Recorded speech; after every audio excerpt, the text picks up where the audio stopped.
ከ3 ወራት በፊት በወር በማርኬቲንግ ስራ ከ400 ሺህ ብር በላይ የሚከፍለኝን ክላይንት አጥቻለሁኝ። ይሄንን ክላይንት እንዳጣው ያደረጉኝን ስህተቶች በዚህ ቪዲዮ አጋራችኋለሁኝ።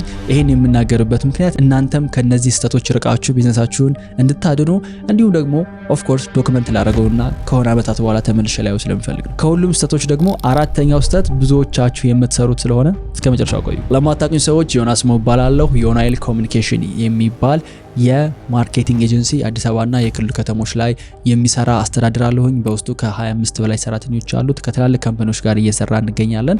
ይሄንን የቢዝነስ ቻናል ክሬት ያደረኩበት ምክንያት እንደኔ ወጣቱ ናችሁ ቢዝነስ ላይ ያላችሁ ሰዎች ያለን እውቀት ሼር እንድናደርግና እስካሁን በጆርኔ ላለፉት 4 ዓመታት ስለ ቢዝነስ የተማርኩትን ነገር ለማካፈል ነው።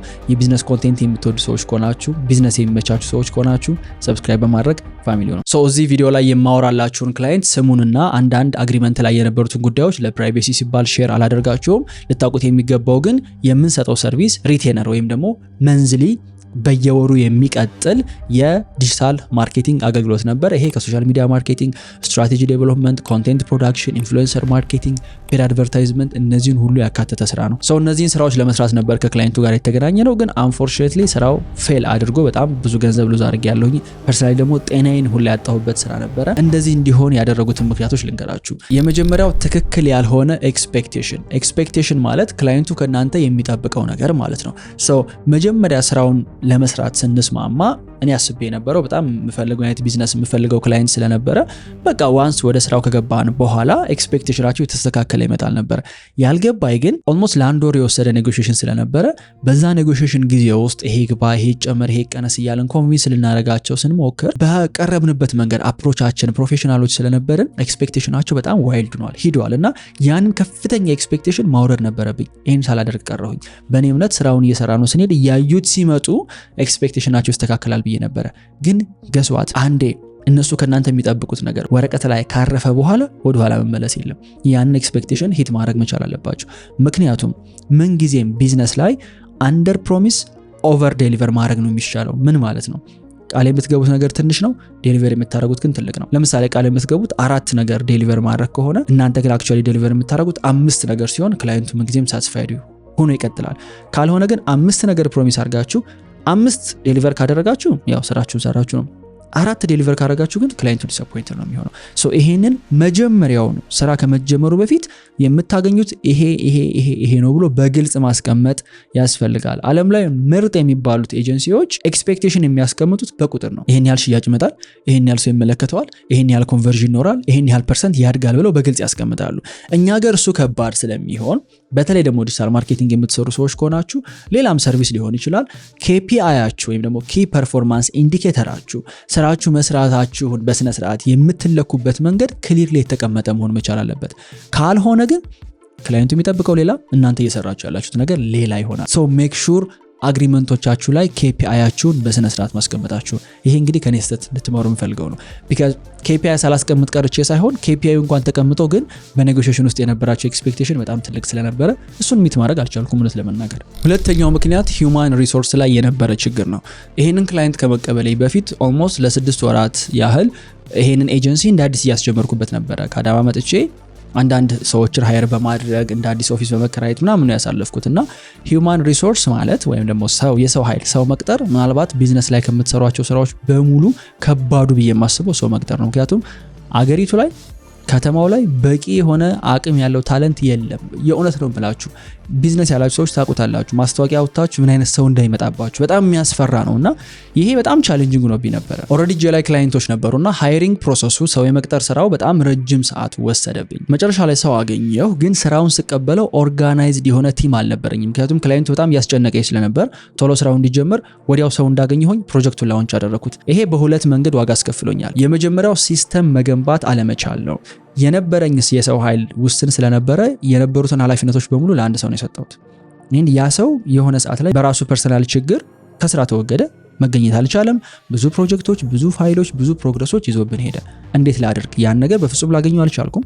ክላይንቱ አይመለከተውም። because እኔ ላይ ነው የሚሆነው ጫናው። መጨረሻ ላይ አማራጭ ስላልነበረኝ ራሴ የገባሁበት ስራው ላይ ከቆመበት ይቅርታ ከዚህ በኋላ ራሴ ቴክ ኬር አደርገዋለሁ ብዬ ገባሁ። at the same time ስራውን እየሰራሁኝ ከኤችአር ጋር ደግሞ ሌላ ሰው ፈልግ ነበር ሊያግዘኝ የሚችል ማለት ነውና የሆነ ያለ ችግሮችን መፍታት ችዬ ነበር ገብቼ ራሴ ኢንቮልቭ አድርጌ አስተካክዬ፣ ግን ከፍተኛ የሆነ ጋፕ ተፈጠረ ማለት ኦልሞስት ለአንድ ወር ያህል መስራት ከነበረብን ወደ ኋላ ዘግይተናል። እዚህ ላይ ከኔ ስህተት እንድትማሩ የምፈልገው ነገር በተቻለ መጠን የሆነ ስራ ከመቀበላችሁ በፊት ስራውን ለመስራት የሚያስፈልገውን ፕሮሰስ በሙሉ እወቁትና እዛ ፕሮሰስ ላይ የሚገቡት ሰዎች ስራቸው ምን እንደሆነ ክሊርሊ እወቁት። አንድ ሰው ላይ ሁለት ሰው ላይ ጥገኛ የምትሆኑ ከሆነ ያ ሰው አንድ ቀን ባይኖር ሁለት ቀን ባይኖር የሚሰበር ሲስተም ነው የሚሆነው። ይሄንን ለማድረግ ደግሞ በደንብ ኃላፊነት የሚወስዱ ሰዎች ያስፈልጋሉ። ኦፍ ኮርስ ምንም ጥያቄ የለውም። ግን እናንተ እንደ ስራው ኃላፊ ምን እየተከናወነ እንደሆነና ምን መከናወን እንዳለበት ክሊርሊ ስታውቁትና ሲስተም ስትገነቡለት እዛ ሲስተም ላይ ምን አይነት ሰዎች መግባት እንዳለባቸው ታውቃላችሁ። ስለ ሲስተም ማወቅ የምትፈልጉ ከሆነ እዚህ ጋር አንድ ቪዲዮ አስቀምጬላችኋለሁ፣ ገብታችሁ ቼክ አድርጉት። እንደ ሲስተም ክሬት ይደረጋል የሚለው የሰራሁት ቪዲዮ ነው። ሁለተኛው ዋጋ ያስከፈለኝ በመዘግየት ነበረ። የተደራጀ የሰው ኃይል ስላልነበረኝ ስራውን ለመስራት ለክላይንቱ የሰጠው ታይም ላይን በዚህ ጊዜ እንጨርሳለን ያልኩበት ጊዜ አጭር ነበረ። ውስጥ ላይ ያሉትን ስራዎች ረስቻቸዋለሁ ሳይሆን ምን ያህል ዲቴሎቹ ጊዜ ሊወስዱ እንደሚችሉ ግምት የዝቅተኛ ነበር። ምክንያቱም አንዳንድ ስራዎችን ዴሊቨር ለማድረግ ከኛ ካምፓኒ ውጪ ያሉ ኮንትራክተሮችን እየተጠቀምኩኝ ነበር። ያው እነዚህ ኮንትራክተሮች ፍሪላንሰሮች ናቸው፣ ገንዘብ ከፍለን ነው የምናሰራቸውና የነሱ በሰዓት አለመገኘት፣ ፕሮጀክቱን በስነ ስርዓት ዴሊቨር አለማድረግ፣ ፕሮፌሽናል አለመሆን ከሚባለው በላይ እኔን ወደ ኋላ ጎተተኝ። ማለት ክላይንቱ አይመለከተውም፣ እነዛ ኮንትራክተሮች የኔ ሰዎች እንደሆኑ ነው የሚያውቀው። ስለዚህ እነሱን በስነ ስርዓት በታይም በጊዜ ማሰራት የኔ ኃላፊነት ነበረ። ግን ይሄንን ቀድሜ እያወቅኩት ግን ኢግኖር አድርጌው ነበር፣ ኔግሌክት አድርጌው ነበርና በራሴ ታይም ላይን ሰርቼ ነው ለክላይንቱ በዚህ ጊዜ ይጨርሳለሁ ብዬ ያስገባሁት። ገስዋት እሱን ታይም ላይን ሂት ማድረግ ከበደኝ። ለምን? ኮንትራክተሮቹ በጣም ከቁጥጥሮች ሆኑብን። አንዳንድ ክላይንቶች አሉ ግድ የሌላቸው፣ ብታረፍዱም ብትዘገዩም ብታስቀሩም ያን ያህል ትኩረት የማይሰጡ አሉ። አንዳንዶች ደግሞ ለሰጣችኋቸው ነገር በጣም አቴንሽን የሚሰጡ ክላይንቶች አሉ። ይሄኛው ክላይንት እንደዛ ነበረ። 12 ሰዓት ተኩል ፖስት እናደርጋለን ካለን የሆነን ኮንቴንት ይጠብቃሉ 12 ሰዓት ተኩል ላይ። በዛ ደረጃ ለስራው ኮሚትድ ስለሆኑ እኛም ደግሞ ቃላችን እንድንጠብቅ ኤክስፔክት ያደርጉናልና አንዴ ሁለቴ ቃላችን እየፈረሰ ሲመጣ ያላቸው ግምት ይፈርሳል፣ ስራውም እየተበላሸ ይመጣል። ከዚህ እንድትወስዱ የሚፈልገው ትምህርት ምንድነው? የመጀመሪያው ለዝግጅት ሰዓቱ ሰዱ። ወዲያው አግሪመንት እንደተፈራረማችሁ ቀጥታ ስራ ጀምራለሁ አትበሉ። ቢያንስ አንድ ሳምንት ሁለት ሳምንት የምታጠኑበት፣ ራሳችሁ ሬዲ የምታደርጉበት፣ የሰው ኃይል የምታጠራቅሙበት መሆን መቻል አለበት። ሁለተኛው ፌል የምታደርጉበት ጊዜ አዘጋጁ። ይሄ ደግሞ ኮንቲንጀንሲ ፕላን እንለዋለን። ኮንቲንጀንሲ ማለት የሆነ ነገር ቢበላሽ ገንዘብ ይሄን ያህል እፈልጋለሁ፣ ይሄን ያህል ታይም እፈልጋለሁ ብለን የምናስገባው ነውና ለምሳሌ የሆነ ፕሮጀክት ከሆነ ኮንቲንጀንሲ ተብሎ የሆነ ያህል ገንዘብ ይቀመጣል፣ ነገሮች ቢበላሹ ተብሎ ማለት ነው። ግን ሰዓት ግን አይቀመጥም። ይቺ በጣም ወሳኝ ናት። ለክላይንት ሳትናገሩ ኮንቲንጀንሲ ፕላናችሁን ወይም ደግሞ ነገሮች ቢበላሹብኝ የማስተካከልበት ታይም ይሄን ያህል ፈልጋለሁ የሚል ለክላይንት ሳትናገሩ ግን ታይም ላይናችሁ ውስጥ አስገቡት። ለምሳሌ ልበልና በወር ዴሊቨር ማድረግ ያለባችሁ 4 ቪዲዮ ከሆነ 4ቱን ቪዲዮዎች ፕላን ለማድረግ አንድ ሳምንት መጀመሪያ ወሰዳችሁ። ከዛች አንድ ሳምንት በኋላ ያሉትን 4 ሳምንታት ከሆነ ዴሊቨር ማድረግ ያለባችሁ ኮንቲንጀንሲ ፕላናችሁን ወይ ከነዛ ከ4 ሳምንት አንድ ቀን አንሳችሁ አንድ ሳምንት ፈጥራላችሁ። ያቺ አንድ ሳምንት በቃ ነገሮች ቢበላሹ የምታስተካክሉባት ነው። ካልሆነ ደግሞ 5 ሳምንት አድርጎ ከክላይንቱ ጋር መነጋገር። ያቺ የመጨረሻው አንድ ሳምንት ኦር ከመሃል ትመጣም ትችላለች፣ ነገሮች ቢበላሹ የምታስተካክሉበት ነው። ካልሆነ ግን ታይም ላይኑ ስክትክትክትክት ያለ ከሆነ ይሄ ሲያልቅ ይሄ ይሆናል፣ ይሄ ሲያልቅ ይሄ ይሆናል ከሆነ በመሃል አንድ ነገር ቢሰበር እሱን የምታስተካክሉበት ጊዜ የላችሁ። ምክንያቱም በተለይ ደግሞ የሰው ኃይል ከሆነ ችግሩ ሰው ከወጣ ሰው ሪፕሌስ ማድረግ፣ ሰው በቦታ መተካት እጅግ በጣም ከባድ ነው። ሶስተኛው ለክላይንቶቻችሁ ቃል ስትገቡ ተጠንቀቁ። ቃል መግባት ደስ ይላል። ባይ ዘ ወይ ይሄን እንሰራለን፣ ይሄን እናመጣለን፣ አረ ችግር የለውም እሱን ማኛነን የምንሰራው ምናምን ማለት ሚቲንግ ላይ ደስ ይላል።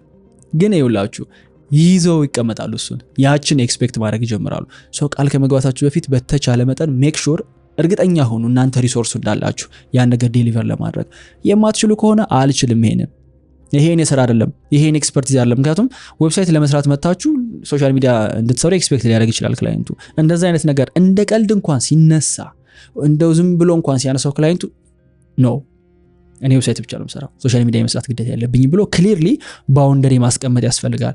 ካልሆነ ግን ስራውን ለመውሰድ ብላችሁ ዝም ብላችሁ እሺ ትሉና መጨረሻ ላይ እነሱን ነገሮች ዴሊቨር ማድረግ ካልቻላችሁ በጣም ከፍተኛ የሆነ ቅሬታ ከክላይንቱ ሳይድ ይመጣል። እሱ ደግሞ ስራውን እንድታጡ ያደርጋችኋል። የመጨረሻው ክላይንቱ አቴንሽን ባይሰጥ እንኳን ለአንዳንድ ጥቃቅን ስራዎች ለዲቴሎች እንኳን አቴንሽን ባይሰጥ፣ እናንተ ግን ለዲቴሎች አቴንሽን ስጡ።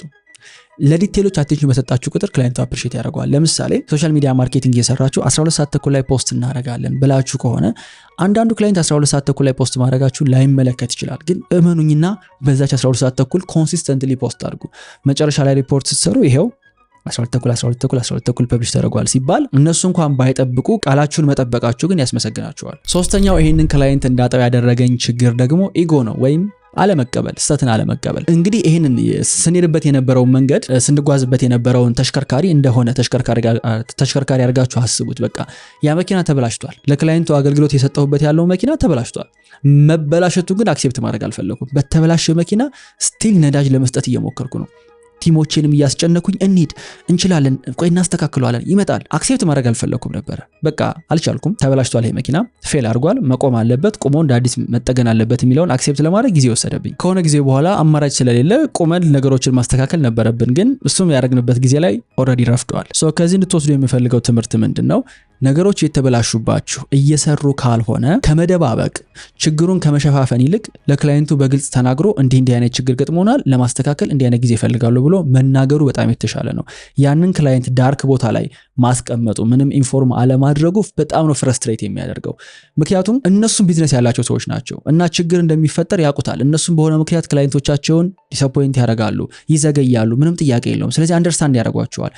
አይ ችግር የለውም ይስተካከላል፣ አረ እናመጣዋለን እያሉ ከመታገል ይልቅ አይ ይሄ ነገር ተብላሽቶብኛል፣ ስራውን በዚህ መንገድ ልቀጥለው አልችልም፣ ስለዚህ ይሄን ፊክስ ለማድረግ አይ ኒድ ታይም፣ አንድ ሳምንት ስጡኝ፣ ከአንድ ሳምንት በኋላ አስተካክዬ እመለሳለሁ። እንዲህ ብሎ መናገሩ ረፍት ይሰጣል። ሌላው ስልክ አለማንሳት፣ ኢሜል አለመመለስ፣ ቴሌግራም ላይ ሪስፖንድ አለማድረግ የሆነ ችግር ውስጥ ስለሆናችሁ መፍትሄ አይደለም። አንስቶ ስልክ በግልጽ መናገር ይሄ ነገር ተፈጥሮብኝ ነው እንደዚህ ማድረግ አልቻልኩም ብሎ መናገሩ የተሻለ ነው። እመኑኝ። ሌላው የሆነ መጥፎ ነገር ከተፈጠረ፣ ስራ ከተበላሸ ኦር የሆነ ነገር ዴሊቨር ማድረግ ካልቻላችሁ እነሱ እስኪጠይቁ አለመጠበቅ ነው። ቶሎ ብሎ መናገር። ነገ አርብ ላይ ማስገባት የነበረብን ፋይል አለ፣ ግን በዚህ ምክንያት ፋይሉ አልደረሰልንም፣ ስለዚህ ቢግ አፖሎጂስ ከ2 ቀን ከ3 ቀን በኋላ በዚህ ጊዜ እናስገባለን ብሎ ሐሙስ ቀን መላክ ይሻላል። እነሱ አርብ ማታ የታል ፋይሉ ሲሉ በጣም ይቅርታ አልደረሰልኝም ከማለት ይልቅ ቀድሞ ተናግሮ ለነሱም ሰላም መስጠት ይሻላል። ልክ እንደ ሪሌሽንሺፕ እንደማለት ነው። ባይ ዘ ዌይ ለምሳሌ የሆነ ቦይፍሬንድ እና ገርልፍሬንዶች ቢኖሩ የሆነ ችግር እኮ ይፈጠራል። ለምሳሌ እሱ በጣም ቢዚ ሆኖ ላያገኛት ይችላል፣ ላይደውል፣ ቴክስት ላይመልስ ምናምን ይችላልና የሚያሳስባት ዝም መባሉ ኢግኖር መደረጉ ነው እንጂ ስራ ላይ ቢዚ መሆኑ አይደለም። ይሄንን ሶልቭ የሚያደርገው ኮሚኒኬሽን ነው። ፓርትነሮቻችን አብረውን የሚሰሩ ሰዎች ብዙ ነገራችን ተመሳሳይ ነው።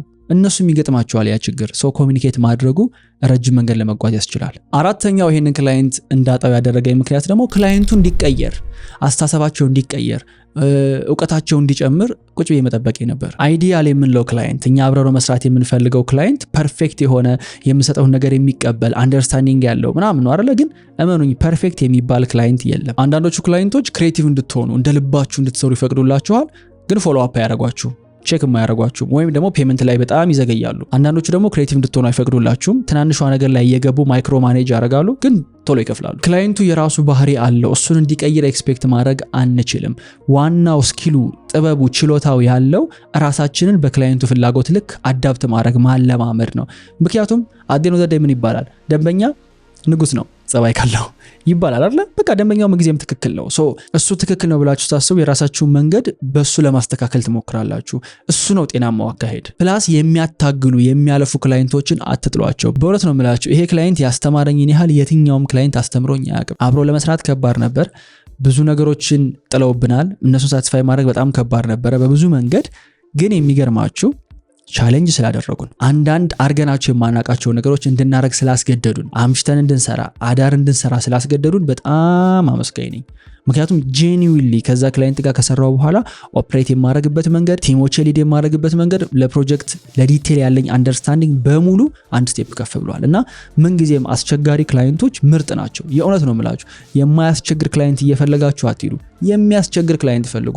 እነሱ የሚያስቸግሩ ክላይንቶች በደንብ ቀጥቅጠው ያስተምሯቸዋል። እንዴት ስራ መስራት እንዳለበት ከነሱ ትማራላችሁና ባጣው እንኳን ይሄ ክላይንት ጥሩ ብር እንኳን ቢሆን በየወሩ ያጣሁት በዛች አጭር በሰራንባት ጊዜ ውስጥ ግን ያስተማረኝ ነገር ኮምፕሊትሊ ቢዝነሴን አንድ ስቴፕ እንዳሻሽለው ረድቶኛልና ለዚህ በጣም አመስጋኝ ነኝ። ሶ እንግዲህ እነዚህ 4 ምክንያቶች ናቸው ይሄንን ክላይንት እንዳጣ ያደረጉኝ። ወደ ኋላ ሄጄ ማስተካከል ብችል ባስተካከላቸው በጣም ደስ ይለኝ ነበር። ግን እነዚህ 4ቱ ነገሮች ላይ ራሴን እና ቢዝነሴን ማሻሻሌ ከዛ በኋላ የመጡትን ክላይንቶች በጣም በስነ ስርዓት እንዳስተናግዳቸውና ኮንቲኒየስ የሆነ ቀጣይነት ያለው ገቢ እንዳገኝ ረድቶኛልና ትልቁ ከዚህ ቪዲዮ እንድትወስዱት የሚፈልገው ሌሰን ምንድነው? መሳሳት ቆንጆ ነገር ነው። እንደ መሳሳት ምርጥ ነገር የለም። ስትሳሳቱ ነው ትክክለኛ የሆነ ትምህርት ያለው። የሆነ ክላይንት ዲስአፖይንተር ሲሆንባችሁ አያልፈልግም በቃ ስራው ይቋረጥ ሲላችሁ ወደ ኋላ ዞር ብላችሁ ስትመለከቱ የምትማሩት ትምህርት ይበልጣል። ዝም ብሎ በየጊዜው እያሰራችሁ ስራ እያመጣላችሁ ከሚቀጥለው ክላይንት ይልቅና ራሳችሁን ፑሽ እንድታደርጉ ትፈልጋለሁ። እኔ ከዚህ ክላይንት ጋር ለመስራት ስፈራረም እስካሁን ከጠየኳቸው ገንዘቦች ትልቁ ነበር። አብሬያቸው ከሰራዋቸው ቢዝነሶች ትላልቅ ከሚባሉት ውስጥ የሚመደብ ነበርና መጀመሪያ አካባቢ እንደው ፈርቼ ሁላ ነበረ በጣም ሰፊ ፕሮጀክት ስለነበር ለወስድ የነበረውና ግን ያንን ፍርሃት አሸንፎ ስራው ላይ ዘው ብዬ መግባቴ ቶሎ እንድሳሳትና ቶሎ ፌል አድርጌ እንድማራግዞኛል። ትልቁ ሌሰን የሚሆነው ከኮንፈርት ዞናችሁ ውጡ። አሁን የምታገለግሏቸው ክላይንቶች ይኖራሉ፣ አሁን የምትሰሩላቸው ቢዝነሶች ይኖራሉ። እነሱን በቃ በሰላም እያስተናገዳችሁ በሰላም እየሰራችሁ ከሆነ ትንሽ ሰላማችሁን የሚያሳጣ ቻሌንጅ ሊያረጋችሁ የሚችል ክላይንት ጋር ስትሄዱ ደግሞ አዲስ ትምህርት አዲስ ፐርስፔክቲቭ ትወስዳላችሁና እነዚህን ስህተቶች ያጋራዋችሁ ከኔ ተምራችሁ የራሳችሁን ቢዝነስ እንድትታደጉና አብረን እንድናደግ በማሰብ ነው። አይ ሆፕ ጠቃሚ ነገር ሼር እንዳደረኩኝ እናንተ ደግሞ ቢዝነስ እንድታጡ ገንዘብ እንድታጡ በሆነ መንገድ የሰራችሁት ስህተት ካለ ኮሜንት ላይ ያሳውቁን። ሁላችንም ብንማማርበት በጣም ደስ ይለኛል። በቀጣይ ስለምን ቪዲዮ ልስራላችሁ ሌት ሚ ነው። በጣም ብዙ ያስኩላችሁ ነገር አለ እዚህ ቢዝነስ ቻናል ላይ እና ማወቅ ፈልጋለሁ። ስለምንድን ነው ራት ፈልጋላችሁ እዚህ ቢዝነስ ቻናል ላይ? እሱንም ኮሜንት ላይ ድሮፕ አድርጉልኝ።